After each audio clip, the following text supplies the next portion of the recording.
Iginawad kay Miss Grand Philippines 2025 Emma Tiglao ang Global Beauties Experts Choice Special Award sa Bangkok, Thailand. Sa kasagsagan ng preliminary evening gown competition ng Miss Grand International 2025 kung saan suot niya ang isang fiery red gown. Narito ang aking report.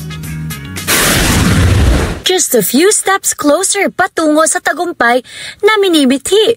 Nasungkit ni kada umaga host at Miss Grand Philippines 2025 Emma Mary Tiglao ang Global Beauties Experts Choice Special Award sa katatapos lamang na preliminary competition. Napanalunan ito ng veteran beauty queen sa preliminary competition ng Miss Grand International 2025 na ginanap kagabi, 15 ng Oktubre sa Bangkok, Thailand.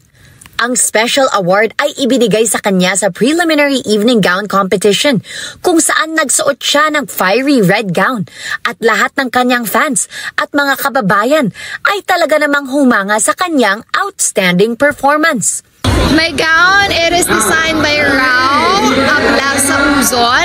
For the color, I think it represents fire, diba? Because we are the fire. Ngayon pa lang ay nagpapasalamat si Tiglao sa suporta ng mga Pilipino sa kanyang MGI journey. Sobrang happy ako and I hope I made the Filipinos proud and all the international fans out there.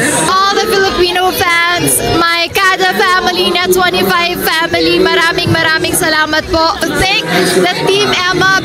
Without them, this wouldn't be possible. And we still have a chance to be on the top spot. Just click that QR code and vote for Philippines! Nangunguna din si Tiglao sa Top Voters' Choice Award ng swimsuit category.